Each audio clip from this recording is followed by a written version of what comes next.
महोदय, आपने जिस उत्साह के साथ मेरा स्वागत किया है उसके लिए मैं आपको धन्यवाद देना चाहता हूँ।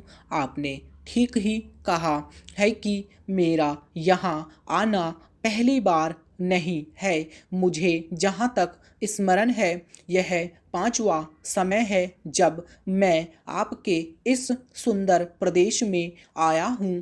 पहले पहल जब 1922 में यहाँ आया था वह एक समय था और आज एक दूसरा ही समय है। उस समय मुझे यहाँ इसलिए आना पड़ा था कि देश के सारे बड़े बड़े नेता जेल में बंद थे। महात्मा गांधी जी भी जेल में थे और प्रायः यहाँ के भी नेता जेल में थे।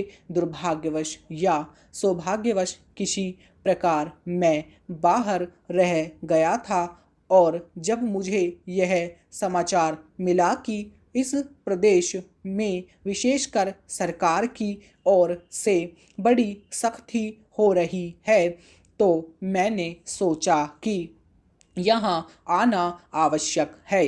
पूज्य मालवीय जी से मैंने इसका जिक्र किया तो वह बड़ी प्रसन्नता के साथ यहाँ आने के लिए तैयार हो गए। यद्यपि उनकी अवस्था उस समय अधिक थी, मैं तो उस समय नव युवक था। हम दोनों यहाँ आए यह आज से 32 वर्ष पहले की बात है और आपके इस सुंदर प्रदेश का मुझे पहले पहल परिचय मिला। कल जब मैं यहाँ आ रहा था तो मार्ग में मुझे वह जगह दिखलाई गई जहाँ मैं बहुत कठिनता से रात भर बैलगाड़ी पर चलकर किसी प्रकार पहुँचा था। अब तो यहाँ पर कुछ कुछ अच्छी सड़कें भी बन गई हैं और कल मैं यहाँ कई मील दूर से मोटर गाड़ी पर चलकर पहुँचा। ऊपर उन दिनों यहाँ पहुँचने का साधन केवल बैलगाड़ी थी और मुझे बैलगाड़ी से घनघोर जंगलों में यहाँ के 3-4 स्वयंसेवकों के साथ जाना पड़ा था। जब मैं उन दिनों की तुलना आज से करता हूँ तो मालूम होता है कि इन कुछ वर्षों में कितना अंतर पड़ गया है। जो काम महात्मा गांधी जी ने स्वराज्य का देश को स्वतंत्र करने का आरंभ किया था वह काम देश के सौभाग्य महात्मा गांधी की तपस्या और सब लोगों के परिश्रम तथा त्याग से सफल हुआ। 5-6 वर्ष बीत चुके जब से हम स्वतंत्र होकर पूरे दायित्व के साथ अपने देश का शासन चला रहे हैं। आज भारतवर्ष में ऐसा कोई स्थान नहीं है जहाँ के लोग अपना शासन स्वयं न चला रहे हों। महोदय, हमारा जो संविधान तैयार हुआ है उसमें भी इस बात का प्रयास किया गया है कि देश में लोकतंत्र पूरी तरह से लागू किया जाए और जनता को लोकतंत्र की सारी सुख सुविधा मिल सके। सबसे पहले मैं आपको इस बात के लिए धन्यवाद देना चाहता हूँ कि आपने मुझे इस सम्मेलन में कुछ कहने का अवसर दिया है। आपके सामने जो विषय आएंगे वे इतने महत्व के हैं कि प्रत्येक हिंदुस्तानी चाहे वह किसी भी काम में लगा हो उन पर कुछ न कुछ ध्यान अवश्य देता होगा। यह है एक मानी हुई बात है कि बच्चा जैसा तैयार किया जाता है वह बड़ा होने पर वैसा ही निकलता है।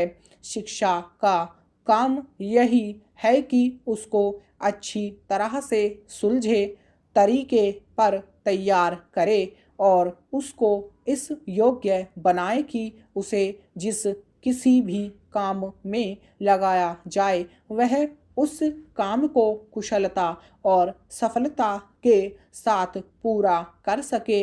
हमारे देश में जो शिक्षा पद्धति अभी तक जारी है वह नई नहीं है, बल्कि यदि मैं यह कहूँ कि वह 125 वर्ष पुरानी है तो गलत नहीं होगा।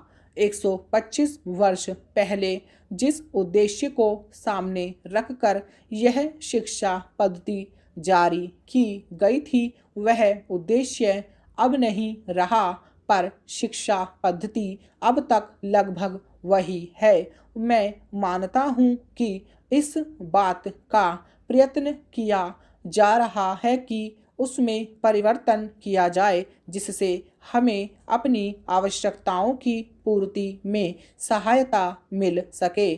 जहाँ तक मुझे मालूम है इस काम में अभी तक हम सफल नहीं हुए हैं। मैं तो शायद यह भी कह सकता हूँ कि उस शिक्षा पद्धति को बदलने में जो प्रयास किया जाना चाहिए था वह अभी तक नहीं किया गया है। इस देश में या सभी देशों में शिक्षा के 3 भाग होते हैं। एक तो वह जिसमें छोटे छोटे बच्चों को शिक्षा दी जाती है, दूसरा वह जिसमें युवावस्था के पहले बड़े होने तक, और तीसरा वह जिसमें युवावस्था के विद्यार्थियों को शिक्षा दी जाती है। इन तीनों भागों की शिक्षा पद्धतियाँ अलग अलग हैं, परंतु वे एक दूसरे से मिलती जुलती होती हैं और एक से दूसरे में जाने में कोई कठिनाई नहीं होनी चाहिए। इसलिए यदि हम अपने देश की शिक्षा में सुधार चाहते हैं तो सबसे अधिक आवश्यक यह है कि सर्वप्रथम प्राथमिक शिक्षा में, उसके बाद माध्यमिक शिक्षा और फिर विश्वविद्यालय शिक्षा में सुधार किया जाना चाहिए।